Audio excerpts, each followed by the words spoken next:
Welcome to Unlayered, the podcast where we explore next generation blockchains. I'm your host, Saul, alongside my co-host, Dave. And today we're joined by Richard from Tensor. Richard, how's it going, man? Hey guys, thanks for having me on. Awesome. Love to see it. Are you calling us from the office? Do you guys have an office presence? I'm not even sure these days with so many remote teams. We do, yeah. So we have an office, or rather two small offices in a co-working space. So imagine like a WeWork, but with like two small private offices. It's actually not a WeWork. It's I don't know if you guys heard of it, but like Staples, pretty big here in Canada and pretty big here in the States. And they Ah, have co-working spaces now. So we just found two good deals for two small private offices, and we're just bunkering down up here in Toronto, Canada.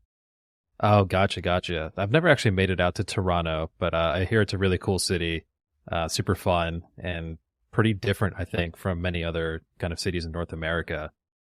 Am I right in thinking that when you guys were starting out on the project, I think maybe Ilya came from Europe to Canada so you could work side by side, face to face, as opposed to doing it digitally?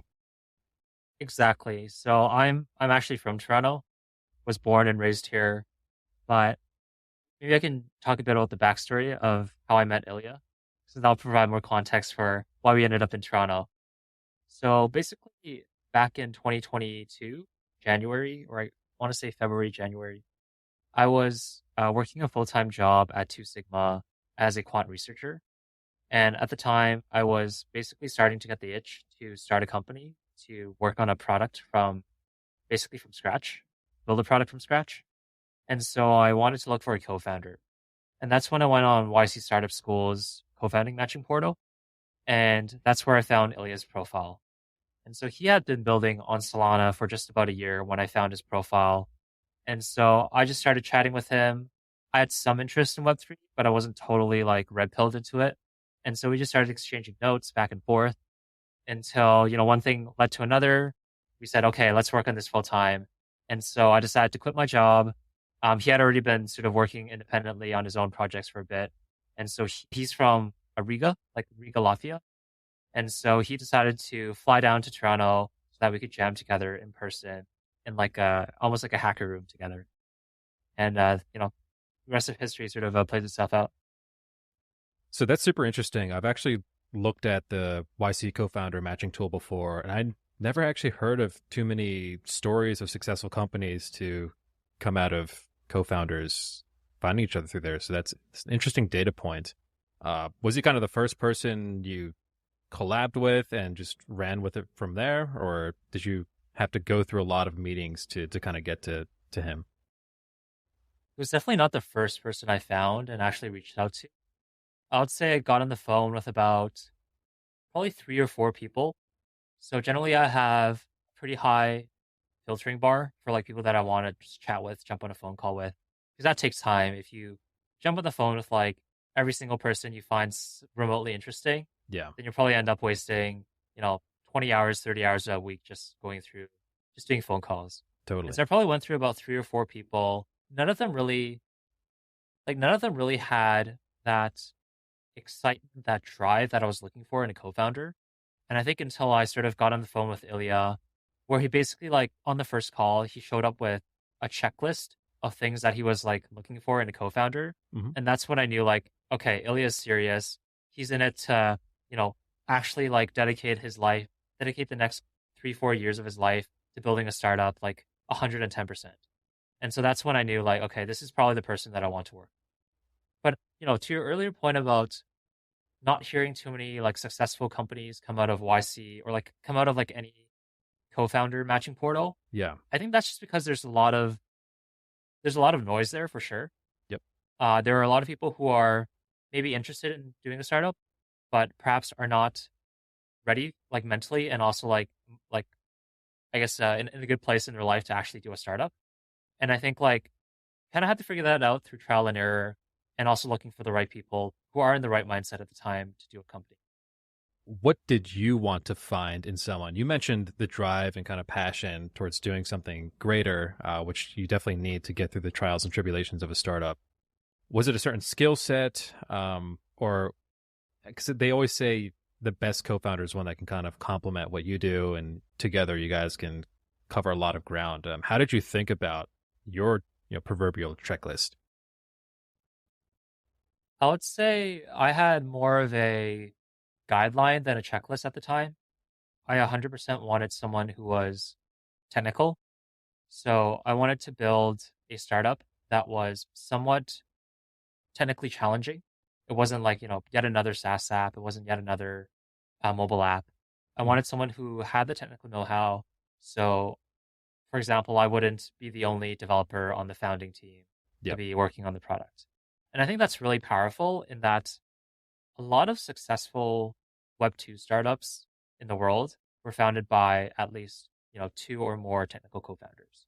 Obviously, there are exceptions, like the Airbnb founders. I think one of them was a designer by trade and was non-technical to that extent. Sure. But even then, like, well, all of them had product expertise versus just, I guess, almost like only business expertise. And I think that really matters if you're a product first startup team and you really value building a good product or a really great product and getting users through the door versus going down the hype cycle, the marketing, and trying to drive users out. Right. So, technical co founder was one of my top criterias.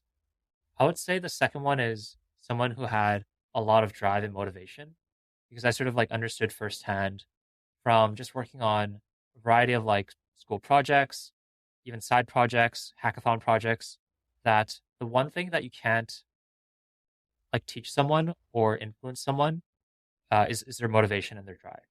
If they don't have that strong drive that would actually convince them to spend 70, 80 hours a week working on one thing and one thing only, which is a startup, then it's very hard to teach that to them, even if you yourself is a highly motivated, highly driven person.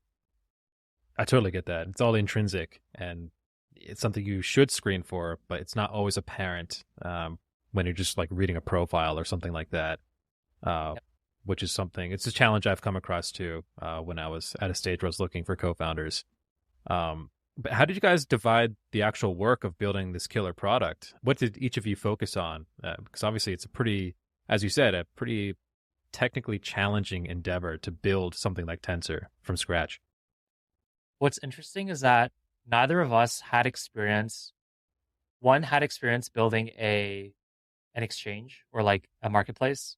Hmm. Neither of us had experience building a consumer app that serviced tens of thousands, hundreds of thousands of users. And we kind of just figured out all of that stuff along the way. I would say one thing that worked great for us is that both of us were unafraid to learn. And we sort of had like the fundamental chops to actually code stuff or to figure stuff out, even if we didn't know how to do it. Right. We both knew how the basics of coding. I did a bunch of software engineering internships before I did my quant research role at Two Sigma. And then I obviously learned how to code. I went to school for CS. Ilya was a self-taught programmer, and so he, in some ways, like learned everything on his own, and so had that almost like intrinsic ability to just pick up stuff really quick. So I think all of that is highly crucial for essentially two guys who are trying to build a really great product and eventually turn it into a startup. Both of those are really crucial if you want to essentially jump into something that you've never done before. And so I think to answer your question, we basically just had some idea of what we wanted to build and basically said, okay, I'll work on the front end, you work on the back end. And on like alternating weeks, we might switch, okay, I'll work on the back end now and you work on the front end. And we just kind of like pick stuff up as we build Tensor. And how did you agree on the market to go after? And also, how did you think about differentiating yourself from the competition? Because obviously, Magic Eden were pretty dominant, I think, when you guys came on. I think at the time we had this thesis, and I think this thesis played out many times in history, and that is there was a heavily underserved user segment that we saw when it comes to NFT trading, and that was the pro user segment. We knew that, you know, FTX in the past also had the same thesis about token trading, and they said to themselves, "Hey, we know all of these sophisticated market makers. We know all of these pro traders who traded tokens on Coinbase, who traded tokens on Binance. but neither of those platforms are really geared towards that pro trader user profile. And for us, we basically saw the same thing. We saw that existing NFT marketplaces are really, to some extent, like carbon copies of existing Web2 marketplaces like Amazon, like eBay, like Etsy. And they were really geared towards the retail audience. And we just saw that there was a non-trivial percentage of users who were trading NFTs every single day that were more like almost like token traders who wanted a terminal-like experience when it came to NFT trading. We personally ourselves wanted that experience too. And so it was kind of a no-brainer to us that if we ourselves wanted a terminal-like experience for trading NFTs, and if we know 10, 20, 30 other guys in our DMs right now who also want something similar, then why not build it and see what happens? And so that was essentially the impetus for building Tensor, the pro trading marketplace on Solana for NFTs. Take us back to that. Did you guys initially release was it in the summer of 22, or was it earlier than that? Yeah, it's been a wild year. I think it was trying to get the dates correct. Yeah. So we decided to start building Tensor, the pro trading platform, the marketplace. Yep. I want to say beginning of May 2022. Yeah. Okay. We launched our closed beta in June of 2022, and then we went public in July of 2022. Oh, wow. So it was basically a month after each crucial decision point that we went from deciding to build the product. We built the product, launched it to a bunch of private users, and then we deployed it to the public, and basically just observed and saw what happened over time. Yeah. Take us back to that time frame in the sense that, because I remember covering NFTs at Galaxy as a researcher at the time. I remember when my buddy told me about Tensor for the first time. I think it was around July, if I'm not mistaken, of 22. So that seems to line up. But at the time, I was reading articles like Kyle Samani's piece on the verticalization of NFT marketplaces. And thematically, it was very non-obvious to me that this style of a marketplace, a pro trading oriented NFT trading marketplace, would become, fast forward a year, like the gold standard, the de facto thing that people are using. What was the kind of feedback you got initially when you launched? And was it kind of challenging to almost go upstream against what a lot of these VCs were thinking the future of NFTs would be at the time? So I think there are 2 points to your question. I think on the pro trading aspect, and basically most of the market didn't really see that thesis. I would say there were a couple of people who actually saw that thesis, like Blur. So for those who don't know, Blur is a pro trading platform on Ethereum, and they actually started building around the same time we did. But they launched their public beta a couple months after we launched ours. But we both identified the same opportunity in the market, and we were like, hey, why not build this pro NFT marketplace on our respective chains and basically see what happens? Because we knew that with all exchanges out there, token exchanges, equity exchanges, that's sort of my background, like the traditional financial markets, there's this power law effect where the top 20% of traders, the top 20% of market makers make up 80% of the volume, right? They take 80% of the other side, and 80% of people that are trading on these exchanges, whether it's through broker apps like Robinhood, whether it's through Fidelity, Interactive Brokers, they probably make up about 20% of the volume, right? And so we knew that this power law dynamic plays out on exchanges and would play out on NFT marketplaces. And we saw early inklings of this idea.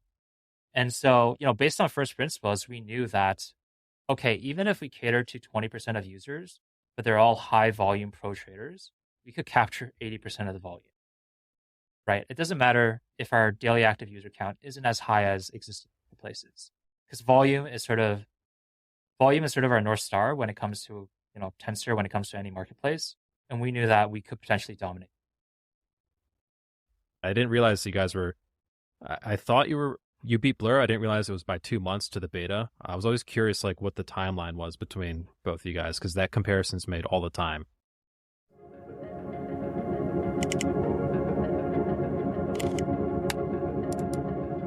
Now that we've brought up Blur, one quick question that maybe is more controversial is, how do you respond to the notion that Blur killed NFTs?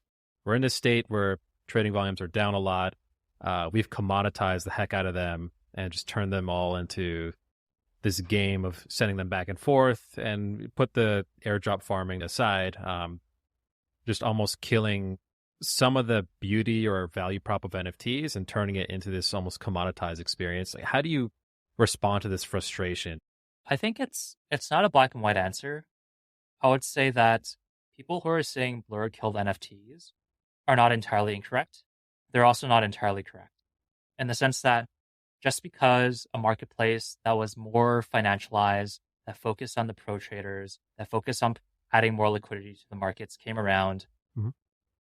that they alone were not the reasons why NFT prices went down quite a bit since its high.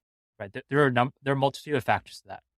I would say one thing that Blur may have missed or underestimated was how crazy the farming of Blur points ended up being, and that people were literally taking thousands of ETH in losses in order to increase their Blur points. Yeah. And I think that holds the negative externalities of that Blur farming and points farming is real. I think that did cause a bunch of artificial activity, a bunch of artificial liquidity, which caused massive cascading positive and negative feedback loops to happen in the NFT market. And I think that's what a lot of people saw externally. For us, we have a similar point system. And I think based on what we saw with Blur and the craziness that went on in season 1 and 2 of Blur's airdrop, we kind of took a step back and said to ourselves, okay, we're seeing what's happening on Ethereum. We're seeing how crazy farming can get. How can we adjust our formula? How can we adjust our points so that people aren't essentially causing these wild feedback loops to happen in the NFT? So I guess TLDR is financialization of NFTs is inevitable. Mhm. If Blur didn't come around, I think some other marketplace would have done the same. And I think more liquid markets is better in general for any asset class, whether it's NFTs, whether it's tokens, whether it's equities. That being said, I think Blur could have done better with their point system and could have reacted much quicker based on what they were seeing in the market. But do you think incentivization via things like points, via things like tokens, is always a bad thing? Because obviously that's basically what kicked off the last bull market, kicked off DeFi summer, and people were very happy about that. I would agree that there was a slight pump and dump element to it, but it was definitely received well. And I wonder if it's got more to do with the fact that that was the start of a bull market, whereas Blur is more come at the end of a bull market, start of a bear market. Do you think that might be the bigger factor here? Yep. Like I mentioned earlier, there are so many factors at play here that I think one, just macro sentiment, it just coincided with Blur launching their points program. And so, NFTs falling in price because, risk is entirely off across all markets. That coincided so perfectly that it's hard to say, okay, Blur contributed X% of, NFTs prices dropping, and then macro sentiment contributed Y%.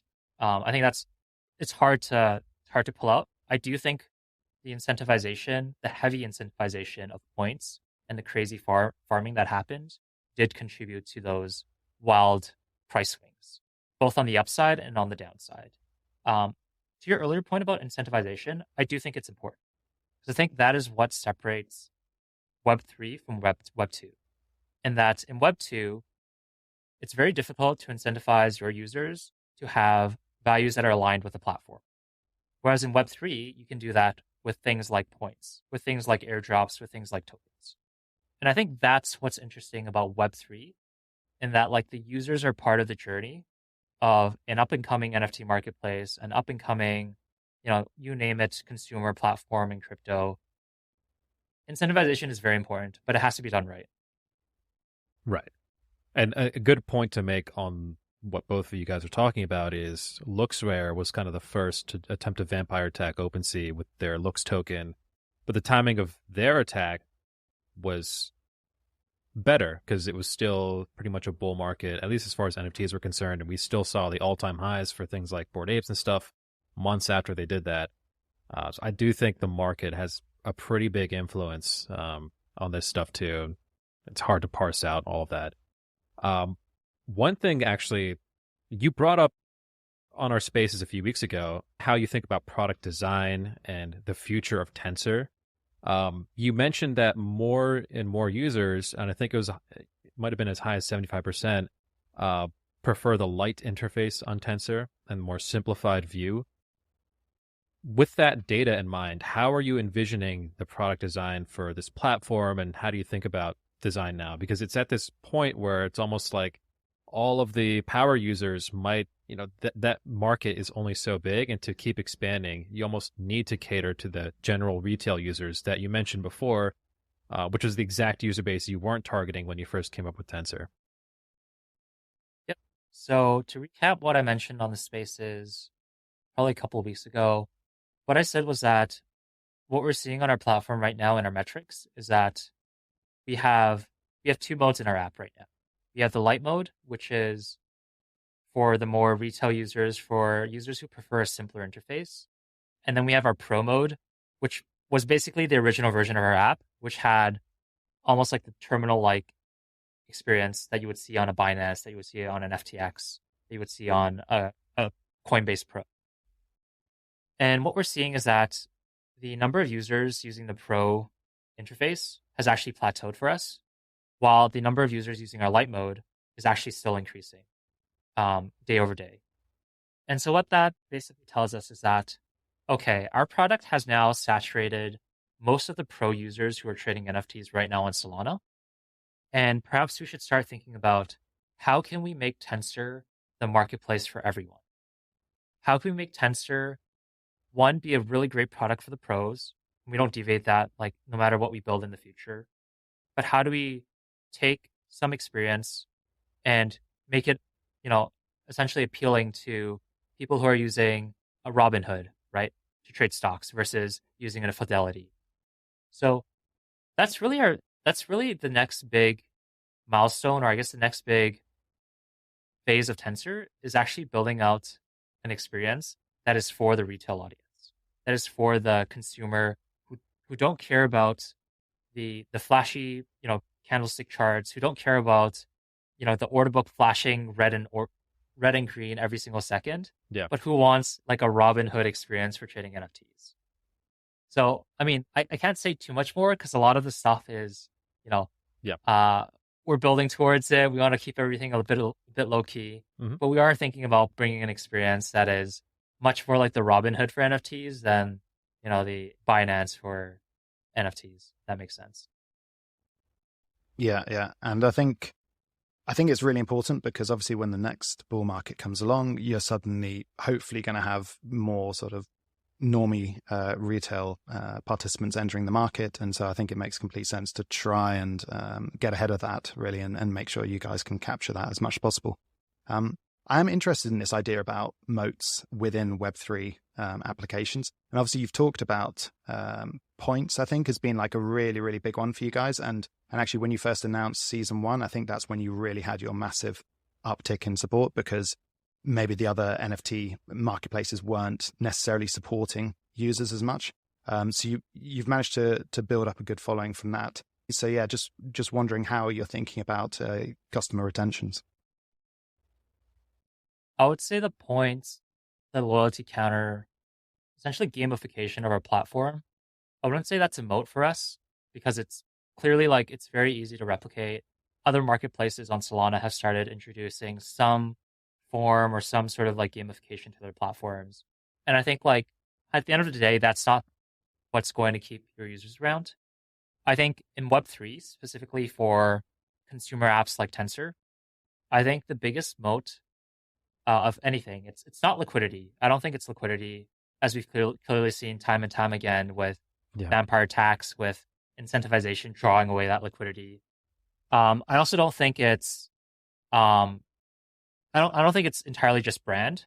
I think it's actually it's a mixture of a really great product and people's habits being tied to using your product every single day.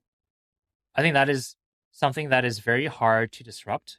If someone uses your product every single day, creates a habit where they know exactly where all the buttons are on the app, where they're used to clicking, the top right corner to see their inventory, where they're used to seeing a table on the left summarizing their entire portfolio and like a giant, massive like gallery view of their NFTs. And they're used to the whole, the styling of the platform and where all the little buttons are.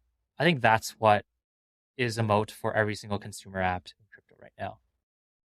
I think everything else is basically table stakes for someone to come in and do the same and copy.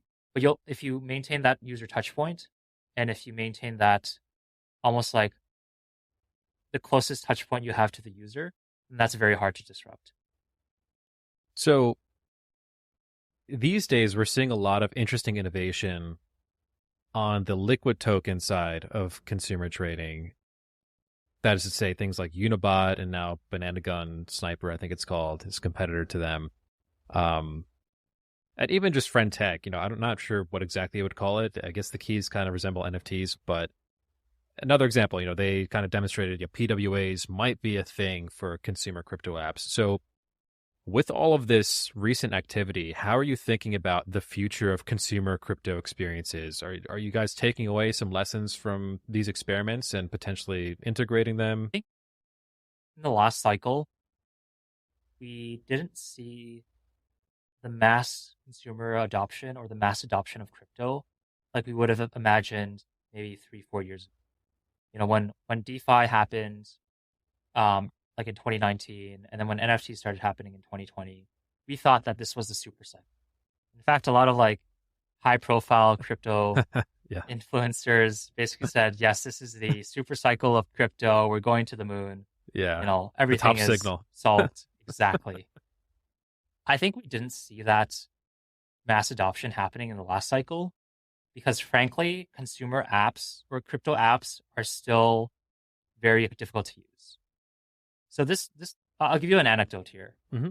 I wasn't red pilled into crypto at all until 2017. And in 2017, I only used Coinbase. And that was fine, right? I was fine with KYCing. I was fine with logging into an app, waiting a couple of days for my profile to be approved. And then I could start trading Ethereum. I could start trading Bitcoin. Then in 2020, 2021, when I started getting back into crypto, I tried to buy an NFT on OpenSea. And I basically just gave up because one, I had to figure out how to use MetaMask. Yeah. Two, there was this thing called WETH, right? Instead of ETH. And Yeah. obviously I wasn't deep enough to understand what the difference was. And so like I was confused by the whole wrapping process. And I basically just stopped using OpenSea after that. So I think like the friction of one, self-custody and like seed phrases and all of that, and using a current generation wallet, that's a huge friction point. And two, I feel like a lot of apps are still built for crypto natives and not thinking about how do we make everything understandable for the average consumer, who are using existing mobile apps. So those are the two things that we're focusing heavily on for the next user experience for Tensor is the self-custody aspect. Like, do people care about storing this 12-word seed phrase, or are they fine with perhaps a compromise there so that they don't have to think about 12-word seed phrases? And two, how can we make the experience as flawless and as simple to understand as buying something off Amazon or buying something off eBay? Just wondering, are NFT marketplaces naturally held back from becoming applications because of the 30% tax that you get with Apple? Does that stop you from being able to release an application which could potentially further improve adoption? Yeah, absolutely. I think that's the biggest hurdle right now to why there is no NFT trading app on mobile right now. That's used by millions of people, right? Yeah. I think obviously like Apple and to some extent Google as well, they have their own pie to protect, which is in-game purchases and the billions of dollars that they're making. People playing, Clash of Clans, people playing, I don't know what they're playing, like some Yeah. gotcha game on mobile. Candy right? Crush. They Yeah. make Candy Crush, exactly. They make billions and billions of dollars on that. And I think it'll be many years until we start them relax their essentially 30% tax rules for crypto apps for NFT marketplaces. But I think to I think Saul's earlier point is that there's the PWAs that Friendtech sort of reinvigorated. I think that's a very likely loophole into the whole tax system of Apple. Of course, you're not going to build an experience as good as a native app, but maybe that's okay, right? If that means you can trade NFTs on mobile. So to that point, let's assume we're in this future where now every single crypto app is doing some spin on a PWA. How do you see self-custody playing out? And I think this is it's especially an important consideration for you guys because NFT trading has to be non-custodial. There is no way to centralize custody of NFTs and have people trade them like an FTX or Coinbase. So we're kind of shoving users immediately in day one to like try to use a wallet, interact with it, maybe sign a transaction and trade. How do you guys see wallets playing out? I think I have my views on this, which I've expressed in a few spaces. But certainly we're at this tipping point now with a lot of new innovations that are pretty much on the cusp of being ready, like things like account abstraction, or they already are out there. Things like embedded NPC wallets, which we saw again with Friendtech. How do you guys think about this? Probably not deep enough to understand what the solutions beyond just self-custody is. I understand, there are solutions that are fully custodial, essentially where there's a service provider who lets your users log in with an email and they'll generate some sort of wallet in the back end that's perhaps protected by Fireblocks, that's perhaps governed by some other MPC solution. Right. And all your users care about is their email login or OAuth login. Like that seems very appealing. I think what Friendtech did was kind of like that, where I think they used some sort of Web3 Privy, exactly. Yeah. They used Privy to essentially do the wallet management for their users. So all they care about was logging with it. And I think that's the way to go, right? Maybe it's not exactly what we're seeing it as today. Maybe there are more secure solutions. I'm not an expert enough to understand what the security trade-offs are, but I think that's very promising. Is if someone can log in with a passphrase, someone can log in with an email and not have to think about, okay, I have to write down this 12-word seed phrase, or else if I lose it, then I lose all of my NFTs. Right. The 12-word seed phrase is one of the weirdest conundrums because you basically incentivize people to copy paste that into like their notes, and now it's basically the least secure way to possibly, or they'll write down a piece of paper and not lock it or something. It creates these weird attack vectors that normally don't exist, even though theoretically, assuming someone practices this perfectly, it is the most secure approach. So I think I agree with you. I'm pretty bullish these alternative approaches that can shard keys with MPC, or when account abstraction becomes adopted by more applications and protocols, that could be really promising too.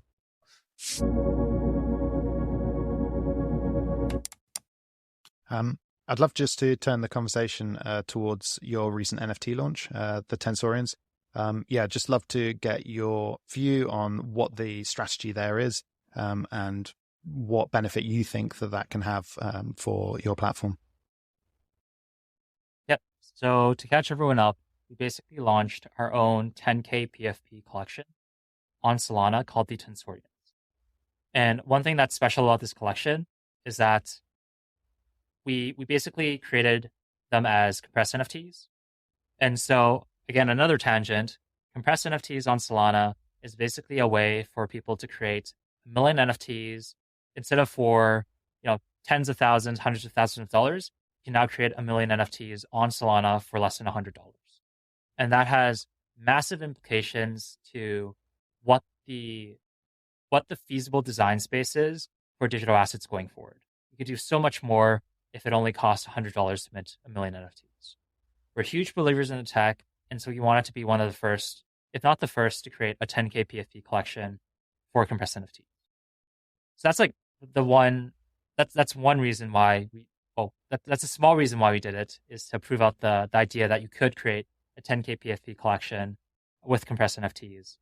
The other piece of that is we essentially saw how powerful the dynamics are of having an NFT community behind a product.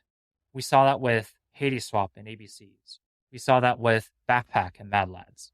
And so we wanted to essentially, inherit some of the benefits of having a super vocal, highly engaged community behind our product that has, some sort of asset that we issue to them that tells them like, hey, you are a super fan of Tensor. We like you. Um, come use our product. Come shill our product.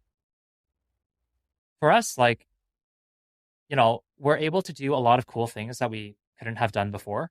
So one thing is like we did this a couple of days ago, but we're able to airdrop a bunch of rewards to all of these holders and all of our super fans without having to try to figure out like, okay, let's have, without having to like have some sort of like survey on our website asking people like, are you a super fan? How much SOL are you trading on Tensor? We can just like instantly identify everyone who's a believer in Tensor, who's a believer in our community, and be able to do fun things with them. I think in the future, like these guys are basically our most vocal and organic ambassadors. And I think that's something that's pretty powerful when it comes to growing a consumer app that is in a hyper competitive space like the NFT marketplaces. And I think if we have, right now it's I think 2,000, 3,000 unique holders. If we have, eventually 10,000 unique holders who are constantly telling their friends about like Tensor, why it's the best marketplace on Solana, I think like we're off to the races at that point. Were there any challenges with doing this? You mentioned it was a CNFT, compressed NFT, which I believe it's the first mint I've heard of, at least at this scale, for a CNFT on Solana. I did see tweets at the time when it came out with some people, the airdrop maybe didn't go as they had hoped. Were there some kind of challenges initially to get it off the ground? So one thing that we basically we basically ate glass for the 2 to 3 months before doing this collection. Oh, wow. And that was because we wanted to be the first to enable trading for compressed NFTs on Solana. We saw how much potential there was in the value prop of compressed NFTs, which is that you can mint 1 million of these for $100. And we wanted to quickly seize that opportunity to become the first, the premier NFT marketplace for trading this new standard. And so we had been doing like 2 to 3 months of glass chewing, just building out parts we needed for our marketplace. We started doing airdrops for a couple of creators, and that's how we sort of like learned the ropes. So like, how do you even do a massive airdrop with compressed NFTs? And then of course we essentially dog fooded an NFT like candy machine, like a compressed NFT candy machine with our Tensorian mint. I think we ran into a couple of like minor issues early on, but ultimately we resolved them. I don't think there's anything inherently difficult about compressed NFTs and working with them. There is a slight learning curve because you have to do things slightly differently than how you would with normal NFTs. But to me, I don't see any like strong technical blockers to using compressed NFTs over regular NFTs. And I saw that, I think you made reference to it, but I think you used all of the mint funds, is that correct, to then buy NFTs and then send it to reward people? So, I mean, that's the first point. And then the other question I had was, were you rewarding people that were holding the NFTs, and then were you rewarding them based upon the amount of volume that they were doing on Tensor, or was it just based on the number of NFTs? So just interested to see how you're thinking about rewarding users and NFT holders. Yep. So talking about the controversial airdrop that we did a while back, it got a lot of like good and bad takes on Twitter as well as in our Discord. So the facts are, we early on, before we even decided to do the Tensorian mint, we knew that one, we didn't want to charge for the mint. We wanted this mint to essentially be free for everyone who wanted to mint a Tensorian and who basically accumulated a bunch of Tensor points from season 1 and 2 so that they could essentially mint a Tensorian for free. Part of that was we added this very small mint fee to minting the Tensorian, which I think was 1.69 SOL. But we had full intentions of basically giving that all back to Tensorian holders after the mint. And so in our mind, we thought that doing an airdrop was the best idea that we could have done with the funds, right? We would essentially sweep a bunch of NFTs from all the collections that we partnered with in the past. So one, that helps them essentially get a bunch of attention, get a bunch of new users like essentially receiving their NFTs and potentially joining their communities. And so like one, like that was great because we could give back to all the creators that worked with us. And two, we wanted to show like, hey, we're not using these mint funds for ourselves, right? Like we don't need these funds. Tensor is a very profitable marketplace.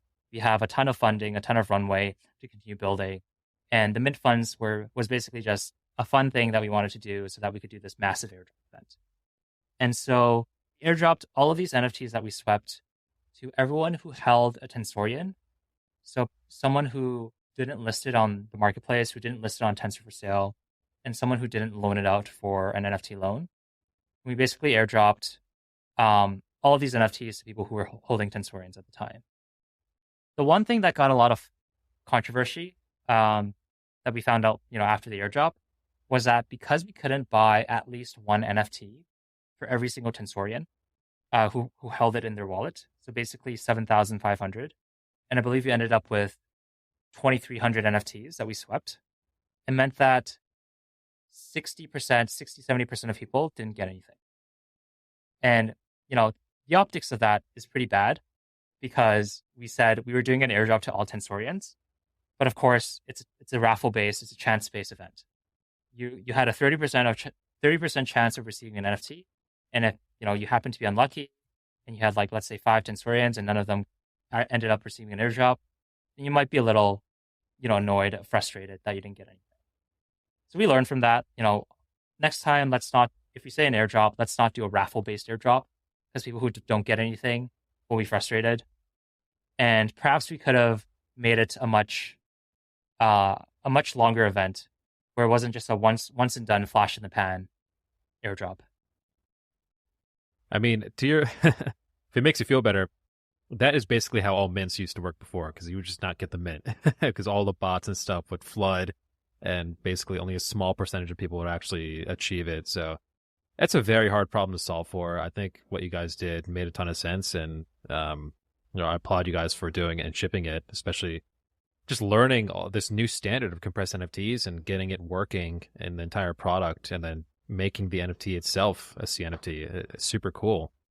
One trend, kind of on that point, that I've noticed with you is almost doubling down on the Solana ecosystem, picking up all the latest innovations that they put out there, like CNFTs.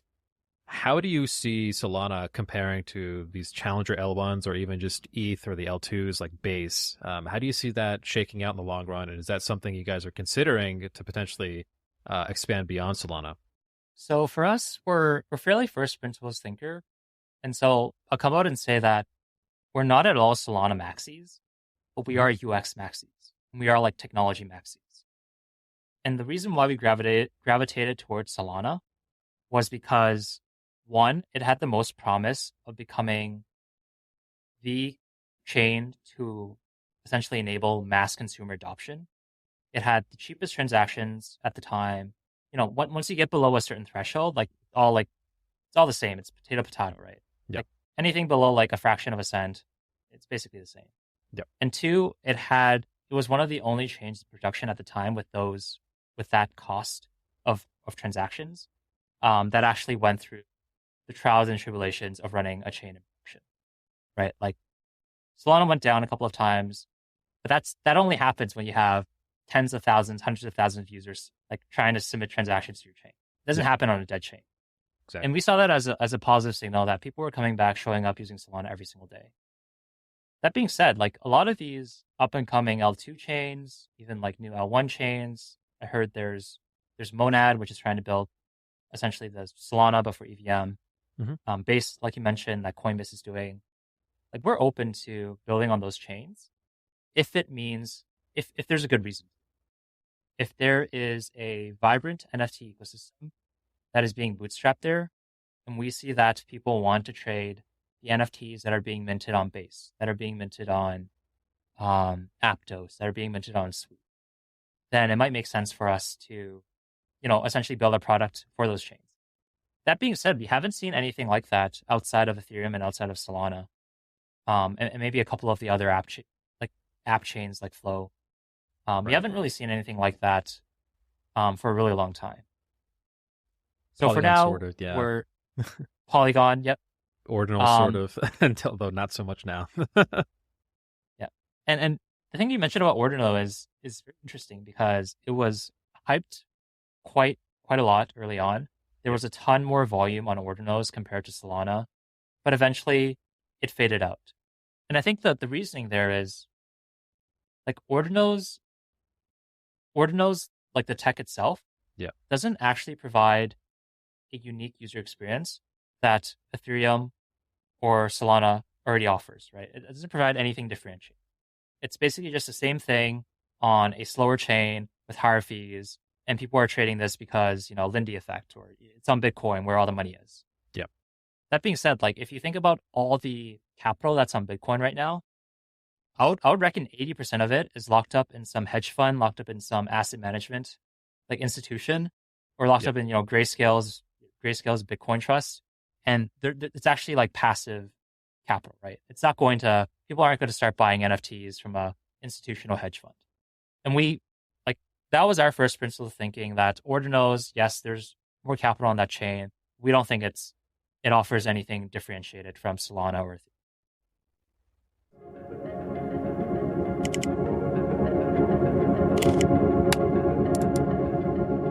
What do you think is going to happen with the Ethereum NFT ecosystem? Because obviously they've got these expensive NFTs which live on the L1, and I'm sure that the owners of those would want to keep it on the L1, despite the fact that fees are probably going to get pretty expensive during the next bull market. But obviously there's a long tail of cheaper NFTs, and if those fees start going up on the L1, probably most people are going to be priced out. And yet it's not quite obvious where that would actually migrate to. And maybe that's the problem you have when you're fracturing it up into loads of different L2s. So how do you think that's going to go? Or do you think that the long tail will move to Solana? Or do you have a gut feeling on it?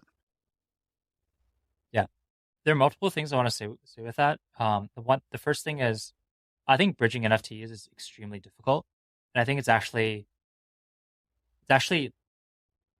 like net negatives for someone to bridge an NFT from Ethereum to an L2. And the reason is you can actually fungibly settle these NFTs like you would with tokens.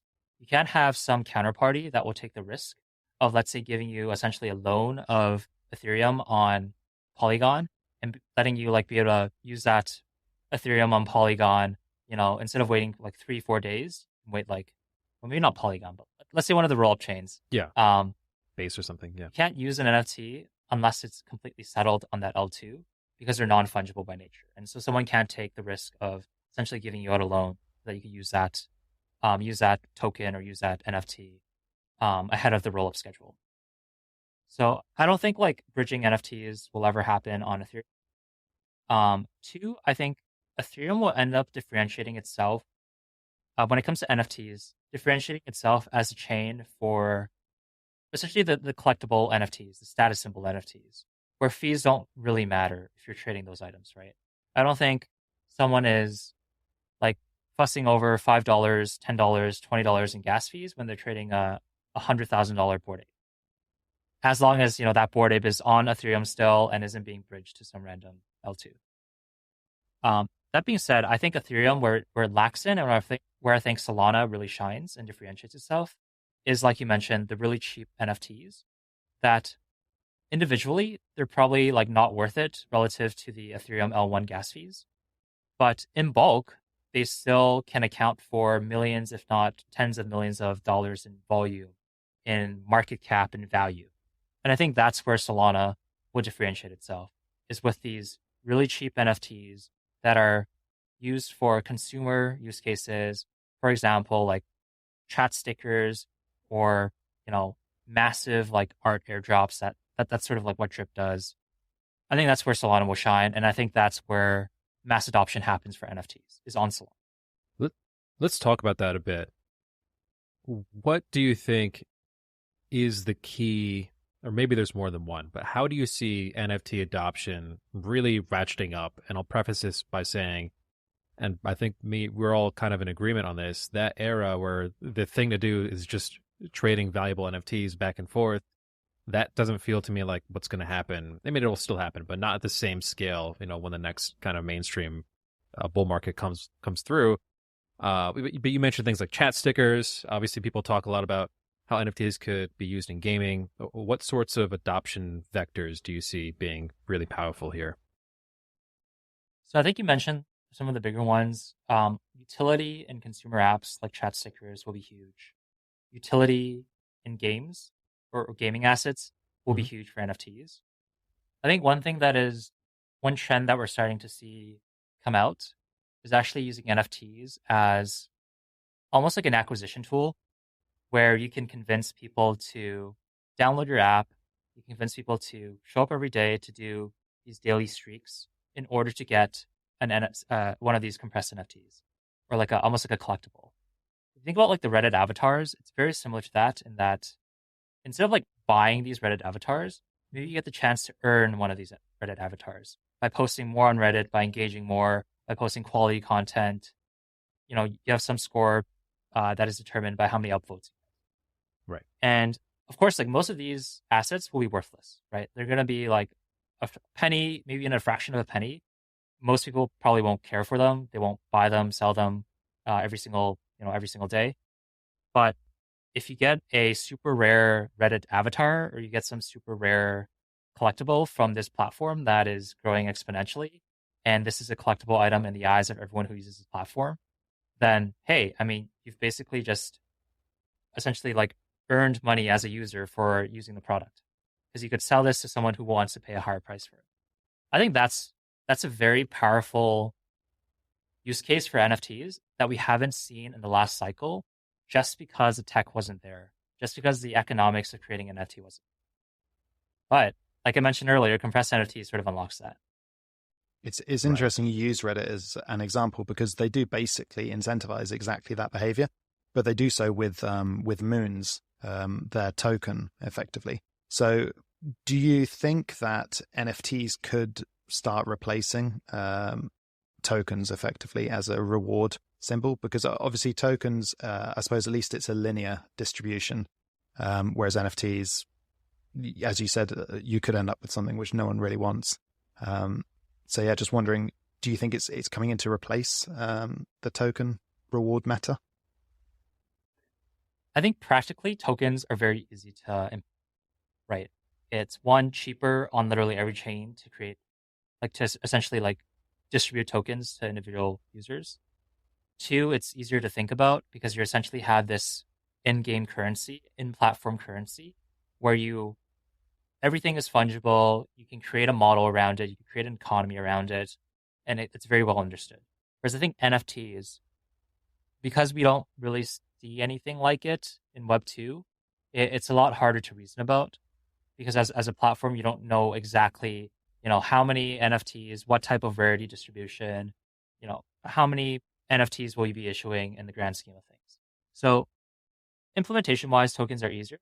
That being said, I think what differentiates NFTs from tokens and why people even trade NFTs to begin with versus tokens is that there's a highly emotional and social aspect to them that you won't be able to find with tokens. I mean, sure, people will rave about like Dogecoin, like on Twitter, and they might get emotional over Dogecoin, but Yep. it's an entirely different experience when you see um, one NFT that you own that has a very unique image, basically a one of one unique image, and you get attached to that emotionally, right? I think there's a word to it, endowment effect, where you get attached to something that you own and you value it more than something that you don't own. And I think that's what NFTs essentially play into is the endowment effect, and people get attached to it emotionally that you wouldn't get attached to, a bunch of tokens emotionally. And for a consumer app, like that is exactly the behavior you want from your users, right? You want your users to be emotionally attached to your product because that is what gives you that is what gives your product a moat over a copycat that does the exact same thing. Yeah. It kind of reminds me of back in the days when I was playing RuneScape. If you were early and you got the Santa hat or the party hat, they were worthless. But then over time, the richest people in the entire game were the ones that owned those items from the early days that were around for that and collected them. Um, Perhaps we'll start to see that dynamic play out with real world consumer applications and NFTs that are issued. It's something to think about for sure. Kind of, I mean, you've been in crypto for a while. You mentioned you got pilled in 2017, so you've obviously seen a lot of stuff. what's exciting to you in this space outside of NFTs? And maybe that's a hard question to ask because you're just so deep into it every day, but wanted to ask anyways.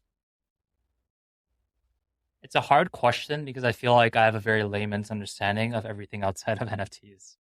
Um, and that I probably miss a lot of things that are super interesting that I frankly just don't have enough time to look into. Mhm. I think what's exciting about, I mean, this is a pretty boring answer, but I've always thought about like, okay, how do we onboard, how do we onboard, the 7 billion, 8 billion people in the world to start using crypto as the settlement layer, as the financial rails, um, for everything, right? Like, how do we move essentially the entire world and the financial system onto crypto and build incentivization mechanisms to do that? Sort of been thinking like, okay, how do you sort of like build what do you call it, like a Venmo for that's Yeah. built entirely on crypto and incentivize consumers to use it? I think incentivization is a massive part of that, kind of like what we saw with points on Tensor, kind of like what we saw with points on Blur.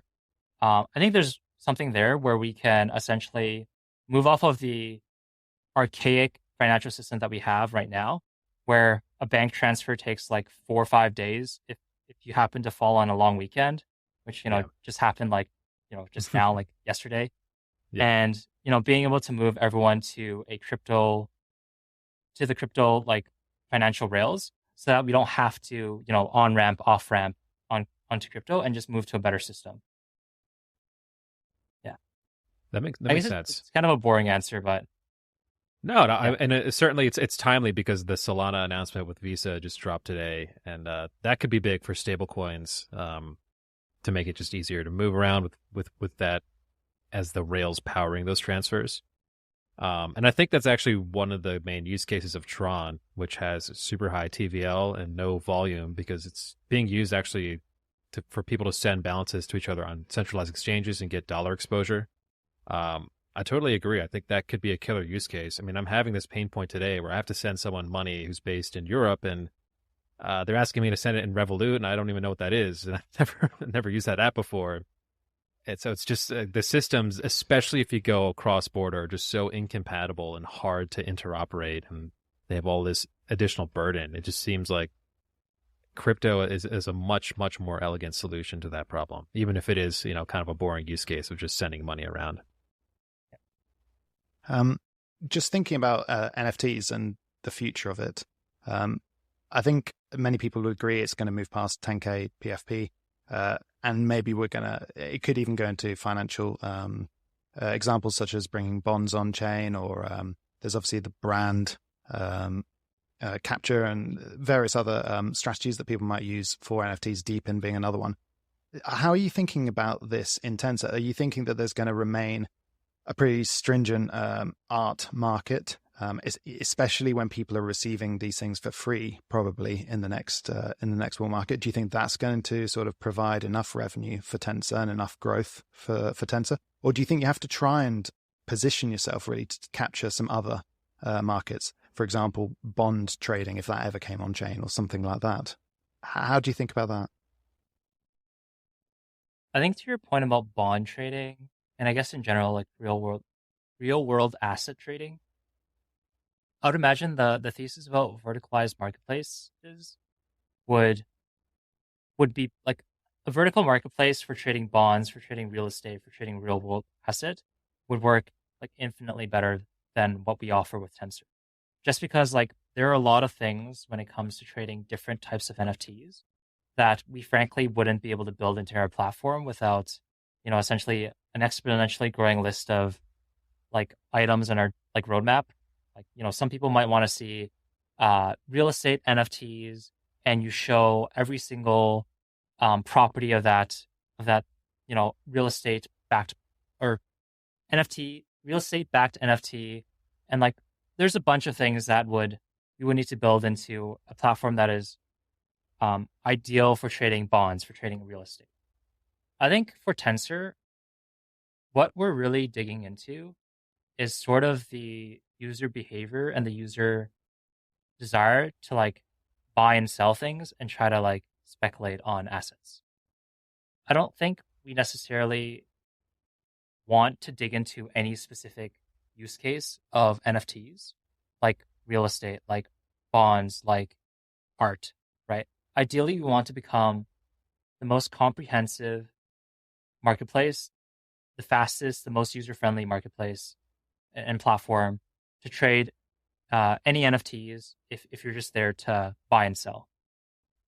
And so it seems like you're pretty bullish, and I'm too as well, about one of the key things crypto does better than basically any other asset class is enabling not only the ability to speculate, but have it done in a financialized, liquid way that's interoperable and permissionless. And it feels like Tensor's kind of riding that massive unlock, specifically focusing on NFTs. But I definitely think almost too many startups shy away from that when that's kind of where we found initial adoption.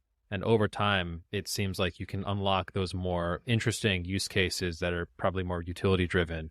But it feels like doing that in the reverse order of operations might just lead to solutions looking for problems, so to speak. Yep. I think like we're not opposed to exploring and enabling people to actually explore some of these sort of out there applications of NFTs. In fact, like one of the things that we'll probably announce very soon is tooling for creators to create NFTs and specifically compressed NFTs. And so we want to be the ecosystem where you can do everything from creating, managing NFTs on the creator side or on the platform producer's asset issuance side to uh, the fastest, the most user friendly marketplace for trading these NFTs if you're on the trader or collector side. Like the vision for Tensor is an ecosystem where you as a collector, you as a trader, you as a creator, you as an asset issuance can go to one ecosystem, one stop, and do all of that without having to think about, okay, how do I create NFTs on this launch pad and then get it into Tensor? Should be a seamless experience across from end to end. And that's what we're really digging into. And just maybe a final question for me, but just wondering, in the future, are you thinking about decentralizing the platform at all, or ways to, use smart contracts to basically try and allow fees to reward users and people who are providing volume on the platform? This is a tricky point because there are a lot of like legal blockers for us, like what we can say publicly. Mm-hmm. But I guess speaking in a general sense, we do want our protocol to be decentralized in the long term. We want our protocol to be frozen, immutable to the Solana blockchain, so it essentially becomes part of Solana, and then obviously it's managed. You know, the parameters, the fee settings are all managed by by people who are part of the Tensor ecosystem instead of us managing it. So TLDR, decentralized protocols. The platform itself, of course, is a little more difficult to decentralize because it's all like Web2 off-chain code. It's like stuff deployed on AWS, which is, it's very difficult to decentralize AWS resources. Yeah, I feel you on that, man. I'm using AWS for my stack as well. Well, Richard, this has been an awesome conversation. I do have one final question. I'm on your Twitter right now, and one of your pinned posts is kind of a reflection. So it's from September of last year. And so September of last year, you were saying, reflecting 6 months ago, I knew nothing about Solana or NFTs, had zero experience with real-time data pipelines, and didn't know Ilmoy. Obviously, a lot of things have changed since then. I would say this past year has probably been way more kind of crazy and impactful. Are we going to get another one of those reflection tweets and maybe a teaser of it right now? I mean, how are you thinking about how the last year's played out? I would say when I first got into Web3, I definitely had very rosy glasses or a very like optimistic view of the space. That's not to say I'm not still optimistic about what this technology enables, Yeah. what can actually be done with a blockchain that is completely decentralized. That being said, for better or worse, like speculation is one of the only product market fits we're seeing in crypto right now. Everything in crypto is about speculation. That Right. everything is in crypto is about speculation. But that's okay because that's how we bootstrap all the builders. That's how we bootstrap all the early customers, all the early users to start using this technology and to actually build things on top. So that, once we have all the infrastructure ready, once the developer tooling is not, crappy, once we figure out self-custody, that is the pathway to unlocking like all the optimistic use cases that we envisioned early on. Awesome. Yeah, speculations about getting butts in seats, people in the door, and building to that long-term vision. Well, thank you so much for joining us, Richard. I know it's super busy for you guys out at Tensor, and we appreciate everything that you've done so far for not just the Solana ecosystem, but just all of crypto generally. It's been very impressive to watch. Appreciate you guys for having me on.